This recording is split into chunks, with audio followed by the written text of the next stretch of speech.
কলমা তো ছেড়ে দিয়েছো, এর কারণ এটা নয় যে তুমি বেনামাজি। তোমার নামাজ কলমা ছাড়ার কারণ ভিন্ন। তুমি মনে করো আর কি তোমার মন চায় না, তুমি পারো না, তাই তুমি নামাজ পড়ো না। আসলে তোমার তাওহীদে সমস্যা। কোথায় সমস্যা? মানে আল্লাহ, মানে আল্লাহ কে? আল্লাহ তিনি যে তোমার হিসাব নিতে সক্ষম এবং তিনি যে তোমার হিসেব নিবে, তুমি এটা পরিপূর্ণভাবে বিশ্বাস করো না, তাহলে তো তুমি নামাজ পড়তে। তুমি মনে করো আর কি তুমি নামাজ পড়ছো না, তুমি গাফেল। এই জন্য তোমাকে বলেছি আল্লাহকে ভয় করতে হবে। ফর এক্সাম্পল, আল্লাহ নামাজ ফরজ করেছে। কে নামাজ ফরজ করেছে? আল্লাহ। মুয়াজ্জিন আজান দেয়, তুমি নামাজ পড়ো না। তুমি মনে করো তোমার দান সাদাকা তোমাকে উদ্ধার করবে? তোমাকে ভুল শিখিয়েছে।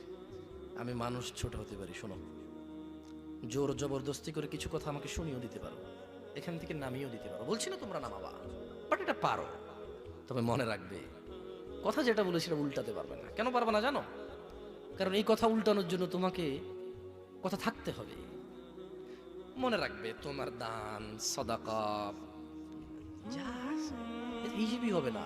তুমি কি মনে করো হিন্দু লোককে আল্লাহ প্রশ্ন করবে কিয়ামতে, এ হিন্দু, এতগুলা বুতকে পূজা করছিস, ঠিক আছে বল নামাজ কেন পড়িসনি? ও তো মুশরিক। বুঝুনি মনে হয়?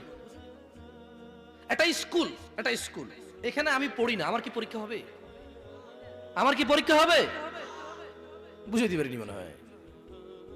তো যে মুশরিক, তার নামাজ রোজা হজ যাকাতের হিসাব কিসের হিসাব? সে তো অলরেডি এমন অপরাধী যা ক্ষমাযোগ্য নয়, যা কি নয়, ক্ষমাযোগ্য নয়।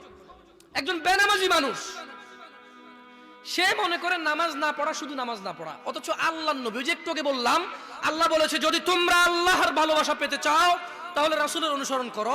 রাসূল বলছে যে নিশ্চয়ই কাফের এবং মুশরিকের মধ্যে আর আমাদের মধ্যে পার্থক্য হচ্ছে নামাজ। তুমি তো গুরুত্ব, তুমি মনে করো নামাজ না পড়া, নামাজ না পড়া। ওই যে তুমি খুঁজে পাও না মুসলমান কিভাবে শিরিক করে, এই যে নামাজ না ছাড়লে শিরিক হয়। দেখো, আমি অনুবাদক, এখানে যারা বুখারী পড়ায়, মুসলিম পড়ায়, তিরমিজি পড়ায়, হাদিস তারা পেয়েছে না। হানাফি, শাফি, মালিকি, হাম্বলি, তিরমিজি, আবু দাউদ নাম দিয়ে তুমি পরিবর্তন করে গোপন করতে পারো, কিন্তু আছে।